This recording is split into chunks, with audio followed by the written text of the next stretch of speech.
Hello everyone, welcome back to your own channel, and this is me Sonam Verma, and in today's video we are going to discuss about Pandit Jawaharlal Nehru Government College के details के regarding. So first of all, sorry that I upload this video too late because I don't have that much time because of my own studies. So this video is a little late and एक चीज़ और मुझे कहनी थी कि ये video मैं college tour के साथ बनाना चाहती थी बिकॉज़ कि आपको एक मतलब परफेक्ट पता चल जाए कि कॉलेज कैसा है और कॉलेज के डिटेल्स के बारे में एक साथ पता चल जाए। बट कॉलेज में अभी एग्ज़ाम्स चल रहे हैं तो 29 जुलाई को एग्ज़ाम एंड होंगे, उसके बाद मैं कॉलेज टूर आपको करा दूँगी जिसमें आपको प्रॉपर आइडिया हो जाएगा कि कॉलेज बेसिकली है कैसा, बेंचेस वहाँ के टीचर्स, वहाँ का एनवायरनमेंट, तो थोड़ा पता चल जाएगा। बाकी मैं बता दूँगी उस टाइम तक तो शायद बच्चे भी नहीं होंगे, पूरा कॉलेज ही खाली होगा, तो ईज़ी हो जाएगा चीज़ों को समझना, ठीक है। सो अभी वीडियो को स्टार्ट करते हैं। तो जो कॉलेज टूर है वो मैं आपको बाद में करा दूँगी, बट कराऊँगी एग्ज़ाम का नोटिफिकेशन आने से पहले करा दूँगी, ठीक है।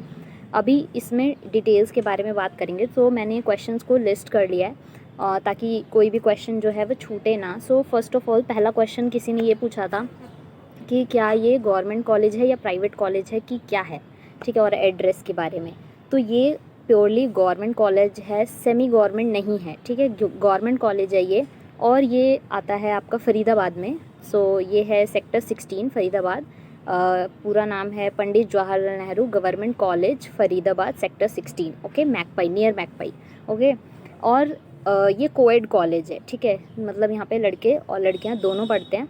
इसके साथ में ही जो पंडित जवाहरलाल नेहरू गवर्नमेंट कॉलेज है उसके पीछे वुमेंस कॉलेज भी है जहाँ पे सेपरेटली फॉर वुमेंस है। तो जो गर्ल्स अगर कोएड कॉलेज में नहीं पढ़ना चाहती हैं वो वुमेंस वाले में भी पढ़ सकती हैं, ठीक है, तो ऐसा भी है।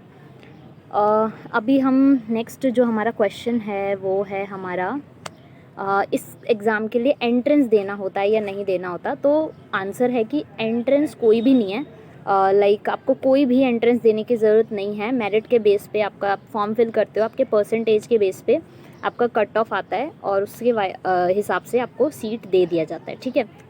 तो पूरा ये है। अब नेक्स्ट हमारा क्वेश्चन था कि कोर्सेज़ कौन कौन से हैं। कोर्सेज़ को लेके बहुत क्वेश्चंस आए थे कि बीए है, बीएससी है, बीबीए है या नहीं है, एमबीए है क्या नहीं है। कोर्सेज़ के बारे में और फ़ीस के बारे में जानेंगे। तो कोर्सेज़ का ऐसा है कि कोर्सेज़ मैं आपको बता देती हूँ जो मैंने लिस्ट कर लिए हैं। तो कोर्सेज़ यहाँ पर हैं बीए पास, जिसमें आपके अराउंड 120 सीट्स है या 120 से ज़्यादा ही सीट्स है। सीट्स के बारे में मेरे को अभी कंफर्मेशन नहीं है। प्रॉपर जो कोर्सेज़ हैं उसके बारे में भी कंफर्मेशन नहीं है, क्योंकि पोर्टल जब खुलेगा तो क्या सीट्स हटेंगी, क्या कम होंगी, ज़्यादा होंगी, ये अभी नहीं पता है। तो पोर्टल खुलने का वेट करो। एंड जो अभी तक का है मैं वो बता रही हूँ, अभी तक के कौन कौन से कोर्सेज़ अवेलेबल हैं, ठीक है, वो बता रही हूँ। तो एक हमारे पास बीए पास, बीए हिस्ट्री ऑनर्स है, बीए इकोनॉमिक ऑनर्स है, बीए इंग्लिश ऑनर्स है, बीए साइकोलॉजी ऑनर्स है जिसमें 50 सीट्स हैं। बीए इकोनॉमिक ऑनर्स में भी 50 सीट्स हैं, इंग्लिश ऑनर्स में भी 50 सीट्स हैं। बीए इवनिंग में, हाँ, यहाँ पर इवनिंग क्लासेस भी होती हैं। तो जैसे अगर कोई लोग जॉब करते हैं तो वो इवनिंग में भी एडमिशन ले सकते हैं, तो आप इवनिंग से भी ये जो कोर्सेज़ हैं वो कर सकते हो, ठीक है। अब हम नेक्स्ट बात करेंगे बीकॉम पास भी यहाँ पर है कोर्स जिसमें 240 सीट्स हैं, और बीकॉम ऑनर्स है जिसमें 50 सीट्स हैं, और बीकॉम इवनिंग से भी है जिसमें 160 सीट्स हैं, ओके। इसके साथ में बीएससी है नॉन मेडिकल, ठीक है, बीएससी कंप्यूटर साइंस है जिसमें अराउंड 60 से 70 सीट्स हैं, बीएससी मेडिकल है 160 सीट्स हैं, और बीएससी बायोटेक है जिसमें 40 सीट्स हैं, बीएससी केमिस्ट्री है जिसमें 40 सीट्स हैं, ओके। इसके साथ में बीबीए है 60 सीट्स एंड बीसीए है 60 सीट्स। इसके साथ में मास्टर्स लेवल पे मास्टर्स है इंग्लिश से, हिंदी से, इकोनॉमिक्स, हिस्ट्री और साइकोलॉजी से, ठीक है। तो इसमें 60-40 का रेशो है सीट्स का, ठीक है। इसके साथ में ही आपके पास एमकॉम कराई जाती है, 100 सीट्स हैं, और एमएससी कंप्यूटर साइंस से है 40 सीट्स हैं, और एमएससी मैथ्स है जिसमें 40 सीट्स है। तो ये आपका कोर्सेज़ का हो गया, ठीक है। अभी फ़ीस स्ट्रक्चर की बात करेंगे कि फ़ीस का क्या लेवल है। तो मैं आपको कंप्यूटर स्क्रीन पर दिखा देती हूँ कि फ़ीस किस तरीके से है, ठीक है। So just a minute. सो जैसे कि आप देख रहे हो कंप्यूटर के स्क्रीन पर, ये है हमारा, एक सेकेंड, जैसे आप देख रहे हो बीसीए कोर्स की फ़ीस जो है वो 5720 रुपीज़ है। ये आपका है फर्स्ट ईयर का, ठीक है। जनरली इतना फ़ीस है नहीं, ये एक वेबसाइट है जिसने इसके बारे में बताया हुआ है, पंडित जवाहरलाल नेहरू गवर्नमेंट कॉलेज, ठीक है। तो उस पे ये फ़ीस दिखाई हुई है। बट जैसे आप बीएससी करते हो तो आपका जैसे यहाँ पे देख रहे हो आप बीकॉम, फिर ठीक है सबसे लास्ट में बीकॉम है। बीकॉम का फ़ीस है 35,000 के आसपास, ठीक है, 3500 के आसपास, ठीक है, 3,532 रुपये, ठीक है। और एमए है आपका, एमए का जो फ़ीस है वो आपका 1 ईयर का है, फर्स्ट 1 साल का 3,520 रुपीज़। और एमएससी का है आपका 7,160, ठीक है। तो इस तरीके से आपका जो है फ़ीस है। मेन कहने का ये मतलब है कि अगर आप इसमें एडमिशन लेते हो तो आपका जो है 10,000 के अप्रॉक्स मीन 10,000 से नीचे ही, 10 तो मैंने बहुत ज़्यादा बोल दिया, तो आपका फर्स्ट ईयर इतने में कंप्लीट हो जाएगा। और तीनों अगर मिला के चलें तो 30 से 35 या मैक्सिमम टू मैक्सिमम 40,000 में आपका पूरा कोर्स हो जाएगा, ठीक है। और ये सिर्फ इन्हीं सब्जेक्ट्स के लिए नहीं है, बाकी सब्जेक्ट्स में भी सेम ही जो है फ़ीस स्ट्रक्चर रहता है। मींस 6,000 से और 7,000 से ऊपर कोई भी कोर्स का फ़ीस नहीं जाएगा, 1 साल का है ये, ठीक है। तो ये आपका पूरा फ़ीस स्ट्रक्चर है। तो आप फ़ीस के को लेकर बिल्कुल भी परेशान मत होना कि फ़ीस कितना होगा, ज़्यादा होगा या बहुत ज़्यादा हाई फ़ीस होगा इसमें। तो इसमें कुछ ऐसा नहीं है, गवर्नमेंट कॉलेज है तो इसमें बहुत कम फ़ीस है, ठीक है।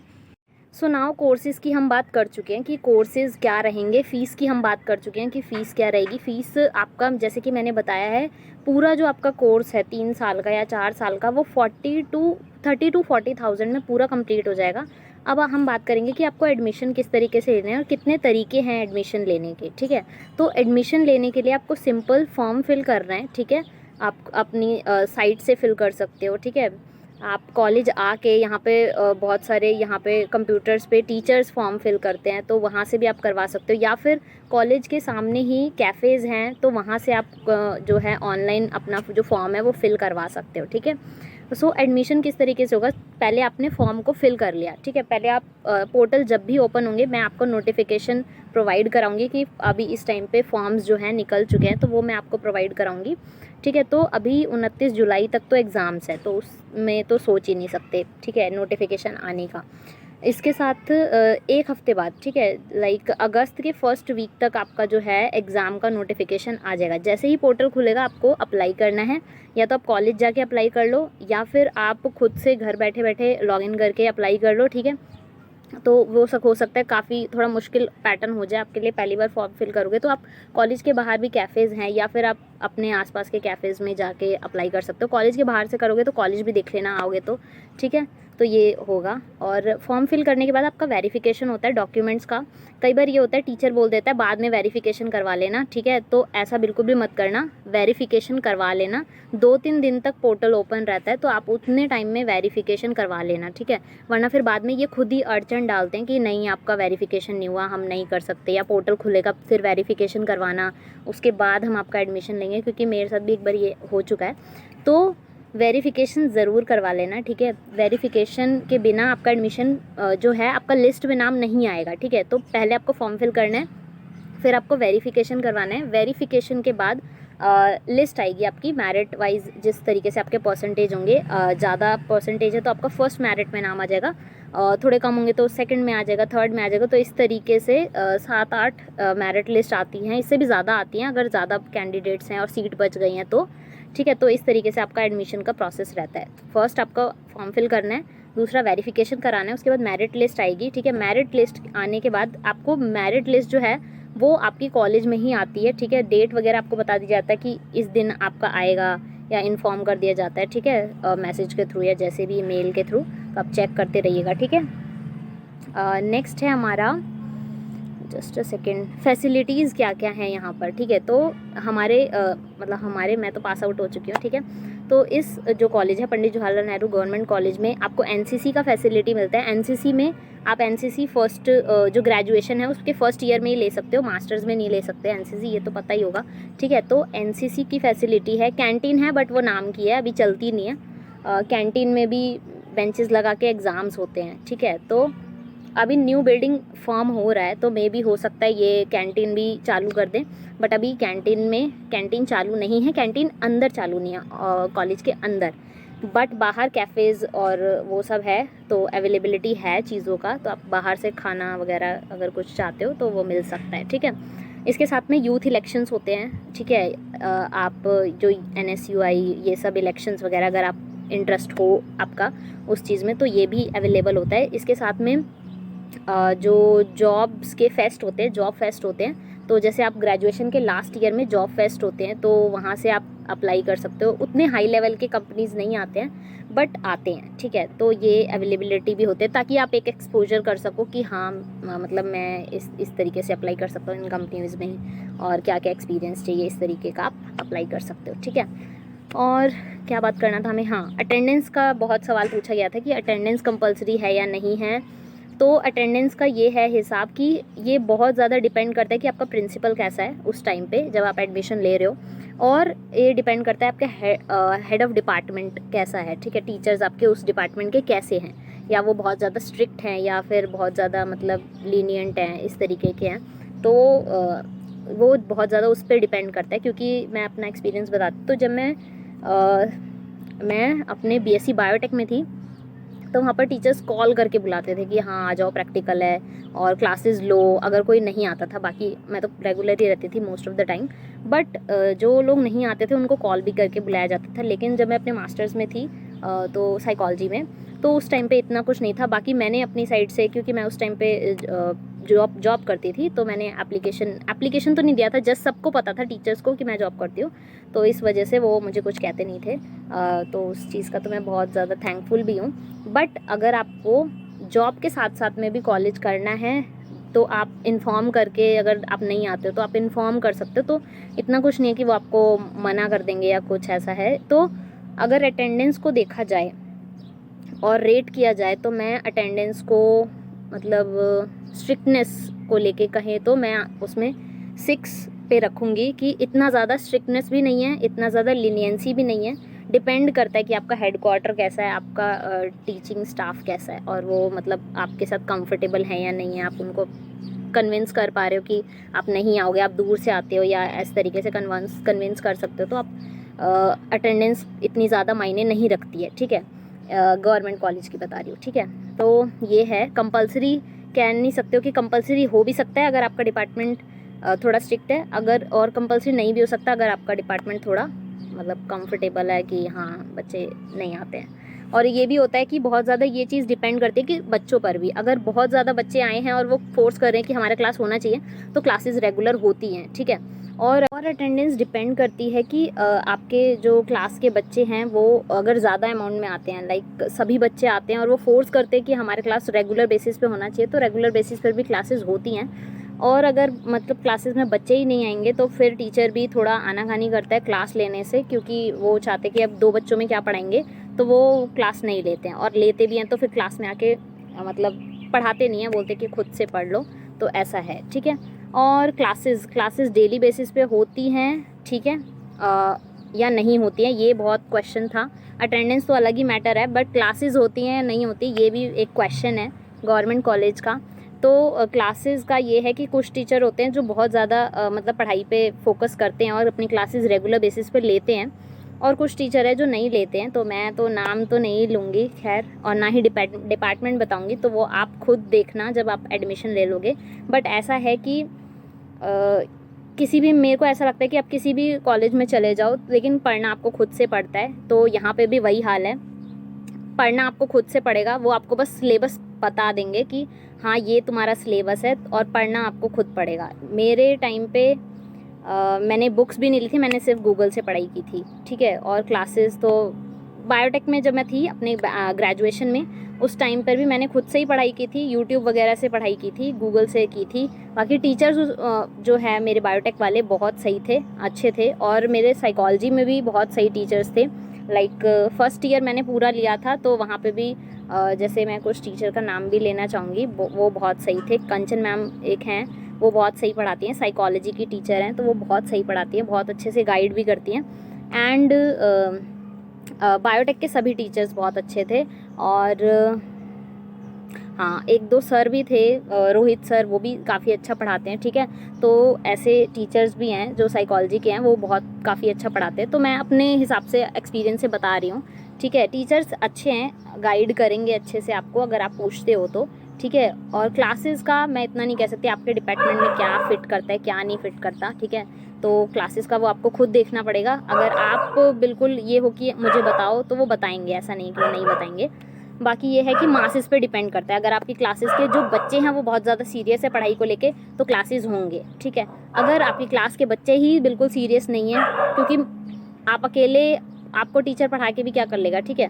वो यही सोचते कि अगर ज़्यादा बच्चे आएंगे तो हम क्लास लेंगे, अगर नहीं आएंगे तो हम क्लास नहीं लेंगे, ऐसा भी सीनैरियो रहता है, ठीक है। तो प्रिपेयर्ड रहना उसके लिए कि क्लासेस को रेट करना हो तो मैं 5 ही दूंगी, ठीक है। तो क्लासेस इस तरीके से कि आपके ऊपर डिपेंड करता है, आपकी क्लास के ऊपर डिपेंड करता है, ओके।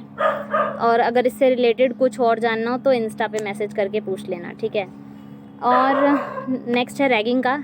अभी तक जितने टाइम से मैं उस कॉलेज में पढ़ रही हूँ मैंने रैगिंग नहीं देखा है। बाकी ऐसा हो सकता है कि मैं लड़की हूँ तो मे भी इस वजह से, बट अगर ऐसा कुछ होता तो भी सुनने को मिलता है कि हाँ रैगिंग हुआ ये कुछ, बट अभी तक कभी मुझे ऐसा सुनने को नहीं मिला कि रैगिंग हुआ है किसी का कभी रैगिंग नहीं हुआ। और यहाँ पर मीन्स आजकल के टाइम में तो सभी मतलब हो सकता है कुछ कॉलेजेस में ऐसा होता हो, बट यहाँ पर अभी ऐसा कुछ भी नहीं हुआ। मेरे ड्यूरेशन की बात कर रही हूँ, ठीक है। तो ऐसा कभी कुछ नहीं हुआ। एक्टिविटीज़ में एक्स्ट्रा करिकुलम एक्टिविटीज़ भी होती है यहाँ पर, ठीक है। यूथ फेस्टिवल्स होते हैं वो आपने न्यूज़पेपर वगैरह में भी पढ़ा होगा, है ना। तो नेहरू कॉलेज में यूथ फेस्टिवल्स होते हैं। और जो बाकी सभी कॉलेज है लाइक तिगांव या फिर आप कह सकते हो कि तिगांव कॉलेज और बाकी जितने फरीदाबाद के भी कॉलेज हैं वो सभी कॉलेज उसमें पार्टिसिपेट भी करते हैं, ठीक है। तो इस तरीके से यहाँ पे यूथ फेस्टिवल वगैरह होता है, कंपटीशन होते हैं, पेंटिंग कंपटीशन, म्यूज़िक कॉम्पिटिशन्स, ऐसे रेगुलर बेसिस पे कॉम्पिटिशन भी होते हैं। रेगुलर विजिट्स होती हैं एमडीयू के चेयरमैन वाइस चेयरमैन्स का, तो ये भी होता है। और एक्स्ट्रा करिकुलम एक्टिविटीज़ बहुत उन पे भी फोकस किया जाता है, ठीक है। फिर है एडमिशन जो है आपका बेस्ड है सिर्फ और सिर्फ मेरिट पर, आपका कोई भी एंट्रेंस नहीं होगा। ये क्वेश्चन मुझे बहुत बार पूछा। सो एडमिशन जो है वो पूरी तरीके से मेरिट पर बेस्ड है, कोई भी इसके लिए आपको एंट्रेंस नहीं देना होगा या कुछ और नहीं देना होगा, ठीक है। सिंपली आप फॉर्म फिल करो, मेरिट के बेस पे आपको जो है वो चुन लिया जाएगा, ठीक है। क्वालिटी ऑफ एजुकेशन का बात करें तो मैं यही कहूँगी कि कुछ टीचर्स बहुत अच्छा पढ़ाते हैं और कुछ टीचर्स का मैं कुछ कह नहीं सकती। मतलब कुछ टीचर्स हैं जो बहुत अच्छा पढ़ाते हैं, बहुत अच्छे से गाइड करेंगे आपको, बट ये चीज़ सब टीचर्स पे एप्लीकेबल नहीं होती है, ठीक है। कुछ सिर्फ बुक्स को ही ये कह सकते हो कि पढ़ देते हैं आपके आगे और समझ आप खुद ही लो, ऐसा भी है। तो फिर क्वालिटी ऑफ एजुकेशन में मैं अपने एक्सपीरियंस से बताऊं तो मैं 8 दूंगी। जितने टीचर्स मुझे टकराए, ठीक है, जितने टीचरों से मैं मिली हूँ तो मुझे तो सब अच्छे टीचर्स मिले हैं, बाकी मैं कुछ कह नहीं सकती। मुझे कुछ ऐसे टीचर्स भी मिले हैं जो सिर्फ बुक्स को ही पढ़ देते हैं, ठीक है, और बोल देते हैं कि यही याद कर लेना, ऐसा भी होता है। तो वो आपको अपना कंजम्पशन कितना आप कर सकते हो, आप कहाँ से सोर्सेज से बुक्स मतलब चीज़ों को उठा सकते हो, पढ़ सकते हो, वो आपको देखना है, ठीक है। तो क्वालिटी ऑफ एजुकेशन में ये थोड़ा डाउन है, बट मेरे हिसाब से मैंने अपना 8 इसलिए बोला है क्योंकि मेरे को जो टीचर्स मिले वो काफ़ी अच्छे थे। और पर ओवरऑल क्वालिटी ऑफ एजुकेशन देखा जाए ना तो डिपेंड करता है कि आप किस हिसाब से पढ़ रहे हो, ठीक है। आप पढ़ रहे हो घर पे और जाके डाउट्स भी पूछ रहे हो और अपने सारे डाउट्स क्लियर कर रहे हो, अपनी गाइडेंस ले रहे हो टीचरों से, तो वो आप पे भी डिपेंड करता है कि आप क्योंकि कॉलेज में इतना कोई ध्यान नहीं देता कि पढ़ना है नहीं पढ़ना है क्या है, टीचर भी नहीं इतना ध्यान देते, तो आपको खुद से ध्यान देना है, ठीक है। डॉक्यूमेंट्स क्या क्या रिक्वायर्ड हैं, अगर आप ग्रेजुएशन के लिए अप्लाई कर रहे हो तो आपका 10-12 का मार्कशीट आपके पास होना चाहिए, मतलब रिज़ल्ट आपके पास होना चाहिए। माइग्रेशन एट द टाइम आपके पास नहीं है तो कोई बात नहीं, आप एक एप्लीकेशन लिख सकते हो या फिर एक एफिडेविट बनवा के दे सकते हो कि आप थोड़े टाइम के बाद आप अपना माइग्रेशन दे दोगे, ठीक है, या करेक्टर सर्टिफिकेट दे दोगे, तो ये चीज़ आप बाद में भी दे सकते हो। पर 10-12 का आपके पास मार्कशीट होना चाहिए, उसी के बेस पे आपका एडमिशन भी होता है, ठीक है। तो और अगर आप पोस्ट ग्रेजुएशन के लिए अप्लाई कर रहे हो तो आपके पास अपना जो बैचलर्स वाला होता है मार्क्स जो है वो होना चाहिए। अगर आपका मार्कशीट तब तक नहीं आया तो चल जाएगा, बट आपका अगर वो है मीन्स आपके पास अपना मार्क्स हैं ग्रेजुएशन के तो वो चाहिए, 10-12 चाहिए। 10-12 तो अगर आप 10-12 चाहिए और माइग्रेशन आप बाद में भी दे सकते हो, ठीक है, ऐसा है। करेक्टर सर्टिफिकेट भी आपको देना होगा, तो ये सब चीज़ें चाहिए होता है। बेसिक आधार कार्ड आइडेंटिफिकेशन जो भी आप अपना लगाना चाहो वो, ठीक है, बस यही चीज़ें चाहिए होती है, ठीक है। और एक चीज़ और मेरे को यहाँ पे करनी थी, डॉक्यूमेंट्स रिक्वायर्ड में सिर्फ यही डॉक्यूमेंट्स चाहिए, इसके अलावा कोई डॉक्यूमेंट्स नहीं चाहिए। सो एडमिशन नोटिफिकेशन जब भी रिलीज़ होगा मैं आपको इन्फॉर्म कर दूँगी, ठीक है। अपने एक्सपीरियंस से बताऊँ तो मैंने इस कॉलेज से बहुत कुछ सीखा है। अगर प्रोफेशनल लेवल का उतना नहीं सीखा, लेकिन मतलब वो चीज़ें मैंने खुद से सीखी हैं, खुद से पढ़ी हैं, खुद एक्सपीरियंस लिया है, खुद जॉब पे लगी, मतलब खुद ही नहीं सिखाया, बट पर्सनल लेवल पे मैंने बहुत कुछ सीखा है कि means how to deal with people and लोगों को समझना, बहुत सी चीज़ें मैंने इस कॉलेज से सीखी हैं। और ऑब्वियसली कॉलेज में जब आप होते हो तो आप अपने आप को ग्रो कर रहे होते हो, और सबका ग्रोइंग फेज़ होता है, तो हर कुछ नया सीखता है, हर चीज़ में चेंजेस होते हैं और आप कुछ नया सीखते रहते हो, तो ये चीज़ होती है। और मेरा काफ़ी ज़्यादा अच्छा एक्सपीरियंस था, और बेसिकली देखा जाए तो इतने कम फीस में आपको इतने अच्छा जो है एक्सपीरियंस नहीं मिलेगा। और एक चीज़ और कि आप कहीं से भी करोगे, लाइक फरीदाबाद में किसी भी कॉलेज से करते हो तो आपको डिग्री जो है वो MDU का ही मिलेगा। लाइक आप किसी प्राइवेट से करते हो तो भी वो आपको MDU का, लाइक प्राइवेट से तो नहीं, लाइक सेमी गवर्नमेंट से करते हो या फिर आप तिगांव कॉलेज से करते हो, तो अगर आप यहाँ से ले रहे हो, ठीक है, पंडित जवाहरलाल नेहरू गवर्नमेंट कॉलेज से भी अगर आप ले रहे हो अपना एडमिशन, तो आपको जो है डिग्री जो मिलेगी वो MDU की मिलेगी, ठीक है। MDU यूनिवर्सिटी रोहतक की ही डिग्री आपको मिलेगी, ठीक है। तो या आप DAV से कर लो। DAV में काफ़ी ज़्यादा फ़ीस है, जैसे बायोटेक का ले लो तो बायोटेक की DAV में फ़ीस 48,000 है अप्रॉक्स, जब मैंने एडमिशन लिया था उस टाइम की बात बता रही हूँ। और यहाँ पर सिर्फ मैंने 4,000 रुपये में 1 साल का फ़ीस था मेरा यहाँ पे, ठीक है। तो इस तरीके से फ़ीस में काफ़ी ज़्यादा वो है। बाकी पढ़ना तो आपको हर जगह खुद से ही पढ़ना पड़ता है, खुद से चीज़ें सर्च करनी पड़ती है, खुद से जितना टीचर बताता है उतना ऑब्वियसली सफिशिएंट नहीं होता है, खुद से पढ़ना पड़ता है, ये रियलिटी है, ठीक है। जितनी जल्दी समझ जाओ, सब कुछ आपको स्पून फीडिंग नहीं मिल सकता किसी भी कॉलेज में, तो ये है। और मेरे जेन्युइन एक्सपीरियंस से मैंने काफ़ी कुछ इस कॉलेज से सीखा है, और मैं बहुत ग्रेटफुल हूँ कि मुझे इस कॉलेज में एडमिशन लेने का मौका मिला। और दैट्स इट। और वीडियो काफ़ी बहुत ज़्यादा देर से आया है, आई नो दैट, बट बहुत ज़्यादा मेहनत लगती है वीडियो भी बनाने में, बट तो मैं अपना स्टडीज़ की वजह से भी नहीं बना पाती हूँ इतना डिटेल में कोई भी वीडियो, बट टूर ज़रूर कराऊंगी आपको, ठीक है। कॉलेज के मतलब आपका नोटिफिकेशन रिलीज़ होने से पहले आपको एक बार कॉलेज का बिल्कुल डिटेल टूर कराऊंगी, ठीक है। तो स्टे ट्यून्ड, एंड वीडियो अच्छा लगे तो लाइक ज़रूर करके जाइएगा, एंड अपने फ्रेंड्स के साथ ज़रूर शेयर करिएगा जो एडमिशन लेने का सोच रहे हैं इस कॉलेज में, okay. And that's it. Thank you so much for listening me so patiently. Thank you so much.